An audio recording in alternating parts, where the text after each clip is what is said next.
বাবুর্চি, চাকর, দারোয়ান, মালি, পরিচারিকা প্রমুখ ভৃত্যগোষ্ঠী যেন দুপাশের উইংস থেকে স্টেজে প্রবেশ করল। তারপর রাতের গান পড়া এবং আরক্ত চোখ নিয়ে স্বয়ং অনিরুদ্ধ বেরিয়ে এলেন। এও কয়েক সেকেন্ডের ঘটনা। তারপর কর্নেলকে বেরোতে দেখলুম। তার পাশে সোনালি হাত মুখ নেড়ে কি বলতে বলতে এগোচ্ছে। কর্নেলের ভঙ্গিতে প্রচণ্ড ব্যস্ততা। সত্যি সত্যি খুনের গন্ধ পেয়ে যেন শকুনের মতো ওর স্বভাবসিদ্ধ রীতিতে এগিয়ে আসছেন। সোনালি অদ্ভুত অভিনয় করছে বলা যায়। সে হাত তুলে ওদিকটা দেখিয়ে ভয়ার্ত স্বরে চেঁচালো, ওদিকে, ওখানে, ওখানে। অনিরুদ্ধের মুখেও ভীষণ আতঙ্কের ছাপ। ঠোঁট কাঁপছে দেখলুম। বাকশক্তি রহিত। এরপর সোনালি ও কর্নেলের পেছন পেছন আমরাও লন পেরিয়ে গেট দিয়ে ছোট রাস্তায় পড়লাম। ঘাড় ঘুরিয়ে একবার দেখে নিলুম বারান্দায় রত্না রয়ে গেছে এবং অনিরুদ্ধকে কিছু বলছে। দ্বিতীয়বার ঘুরে দেখলুম অনিরুদ্ধ ঘরে ঢুকছেন, অর্থাৎ মজাটা জেনে গেছেন। রত্না দৌড়ে আসছে। ঝোপ ঠেলে পাথরের সামনে কর্নেল দাঁড়ালেন এবং দীপ্তিকে ওই অবস্থা দেখে অস্পষ্ট স্বরে বলে উঠলেন, এ কি? ওর পেছনে দাঁড়িয়ে চোপড়া এবার নিঃশব্দে হাসতে থাকলো। দিব্যেন্দু ভুরু কুচকে ওকে ধমকালো বটে, নিঃশব্দে চুপি চুপি নিজেও হাসতে শুরু করলো। সোনালি কান্নার গলায় বারবার বলতে থাকলো, বেঁচে আছে তো কর্নেল? দীপ্তিকে কে খুন করলো? সত্যি বড় চমৎকার অভিনয় করতে পারে মেয়েটি। হঠাৎ কর্নেল ঘুরে আমাদের সবাইকে যেন একবার দেখে নিলেন। তারপর পা বাড়িয়ে দীপ্তির কাছে গিয়ে ঝুঁকে পড়লেন। আমরা সবাই চুপ, মজার চরম মুহূর্ত উপস্থিত। কর্নেল যেই দীপ্তির একটা হাত তুলে নারী পরীক্ষা করতে গেলেন, অমনি রত্না আর নিজেকে সামলাতে পারল না। সব নিষেধ ভুলে খিলখিল করে হেসে উঠল।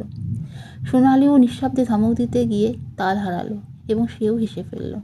দেখা দেখি আমিও হো হো করে হেসে উঠলাম। দিব্যেন্দু আমার পাঁজরে চিমটি কাটলো। চোপড়া একটু পেছনে দাঁড়িয়ে হাসছে। বৃত্তগোষ্ঠী আমাদের হাসি দেখে প্রথম হতভাগ স্তম্ভিত, পরে মজাটা টের পেয়ে গেছে। তাদেরও দাঁতগুলো ভোরের লালচে আলোয় ঝকমক করতে দেখলুম। রত্নার হাসি শুনেই কর্নেল ঘুরেছিলেন, কিন্তু তার মুখে কোনো ভাবান্তর দেখা গেল না। উনি সিরিয়াস হয়েই নারী পরখ করছেন এবং ওর চোখে সেই সুপরিচিত তীক্ষ্ণতা লক্ষ্য করে আমি ভীষণ অবাক হয়ে গেলাম। সোনালি হাসতে হাসতে বলে উঠল, দীপ্তি, দি গেম ইজ ওভার, উঠে পড়ো। কর্নেল উঠে দাঁড়ালেন। রত্না হাসতে হাসতে বলল, কর্নেল, এবার কিন্তু মার্ডারারকে আপনার খুঁজে বের করা চাই। অনেক ক্লু আছে। সোনালি দীপ্তির দিকে এগিয়ে ধমকে সুরে বলল, আহ, ওঠ না। এই দীপ্তি, ওঠ। কর্নেল গম্ভীর মুখে বলে উঠলেন, দীপ্তি উঠবে না। সোনালি বলল, উঠবে না মানে? ওর ওঠার ক্ষমতা আর নেই। বলে কর্নেল আমার দিকে দ্রুত ঘুরলেন। জয়ন্ত, শীঘ্রই যাও, অনিরুদ্ধবাবুকে খবর দাও এবং ফোনে থানায় জানাতে বলো।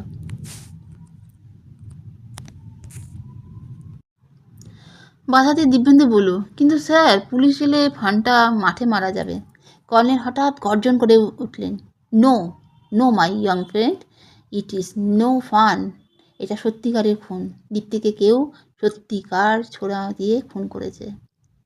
দিব্যেন্দু, রত্না ও চোপড়া একসঙ্গে বলে উঠল, অসম্ভব। আমিও বলে উঠলুম, কর্নেল, এ কি বলছেন? এ তো নিছক মজা করার জন্য। কর্নেল ফের গর্জে উঠলেন, শাট আপ, যা বললুম করো গিয়ে, কুইক। আমি যন্ত্রের মতো পা বাড়ালুম। পেছনে স্তব্ধতা। এতক্ষণে টের পেয়েছি কর্নেল সত্যি রসিকতা করছেন না এবং দীপ্তি সত্যি সত্যি খুন হয়ে গেছে। আমার পা কাঁপতে থাকলো, মাথা ঘুরে পড়ে যেতে যেতে তাল সামলালুম। বারান্দায় উঠে এবার পিছু ফিরে দেখি দলটা চুপচাপ দাঁড়িয়ে আছে। কর্নেল নীলাদ্রি সরকারের সঙ্গে থেকে অনেক হত্যাকাণ্ড দেখেছি আমি এ যাবৎ, কিন্তু এটি সবচেয়ে বিস্ময়কর এবং অদ্ভুত।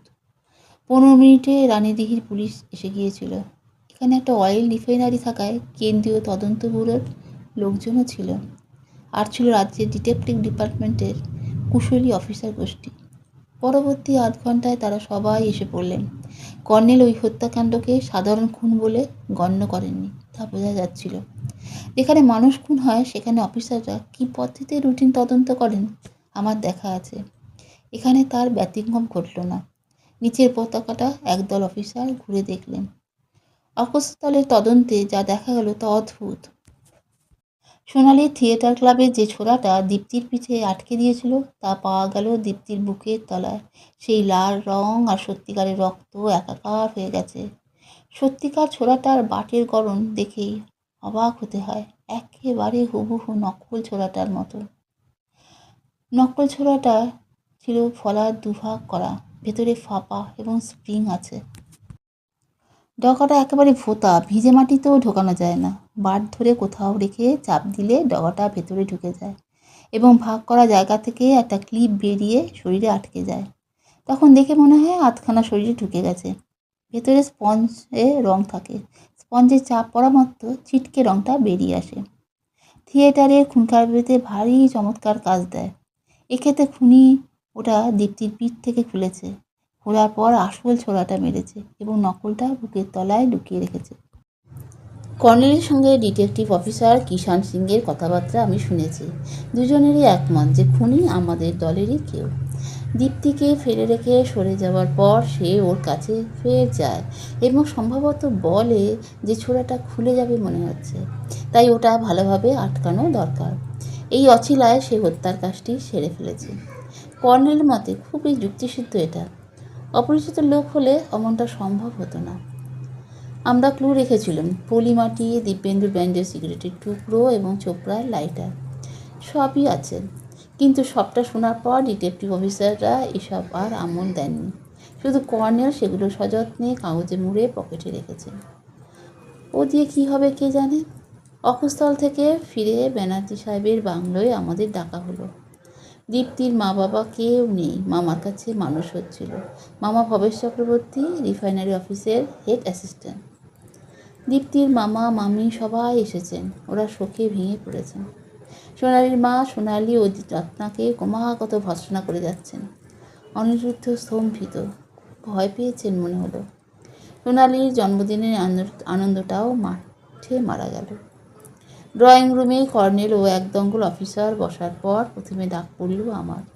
স্মার্ট হয়ে ঢোকার চেষ্টা করলাম, কিন্তু বুক কাঁপছিল। চেয়ারে বসার পর প্রশ্ন শুরু হলো। কর্নেল চুপচাপ চুরুট টানছেন। আমার নাম ধাম, কর্নেলের সঙ্গে সম্পর্ক ইত্যাদি শেষ হলো। তারপর গত রাতের ঘটনা নিয়ে জেরা চলল। আমি যা যা জানি জবাব দিয়ে গেলুম। ওরা নোট করে নিলেন। তারপর কর্নেলের কাশির শব্দ হলো। 1 minute, with your kind permission please. Kishan Singh বললেন, হ্যাঁ হ্যাঁ বলুন কর্নেল। আমি জয়ন্তকে কিছু প্রশ্ন করব। অবশ্যই করবেন। জয়ন্ত, তাহলে তুমি বলছো যে সোনালির মুখেই তুমি শুনেছ মার্ডার ফ্যানের প্রস্তাবটা দীপ্তি তুলেছিল? হ্যাঁ। তুমি বলছো যে গত রাতে দীপ্তির মুখে খুব নার্ভাসনেস দেখেছিলে? হ্যাঁ। এবং আজ তার উল্টো অর্থাৎ মরিয়া মনে হচ্ছিল ওকে? হ্যাঁ। দীপ্তি তাহলে মার্ডার ফ্যানের মোটিভ হিসেবে? বিরক্ত হয়ে বললাম, বলেছি তো, রিফাইনারির সাবোটাজের কথা বলেছিল। ওকে। এবং দীপ্তিই বলেছিল মোটিভের ক্লু হিসেবে এক টুকরো কাগজ হাতে ধরে থাকবে এবং তাতে সংকেত বাক্যে সাবোটাজের উল্লেখ পাওয়া যাবে। সবই তো বলেছি, কিন্তু আমরা ওর হাতে তেমন কোনো কাগজের টুকরো পাইনি। সেই জন্য কি আমি দায়ী? সবাই হেসে উঠলেন আমার জবাব শুনে। কর্নেল বললেন, আচ্ছা আচ্ছা, মাত্র আর একটা প্রশ্ন। তুমি যখন নদীর ধারে যাও কিংবা সেখান থেকে ফিরে আসো, তখন কোনো শব্দ শুনেছিলে?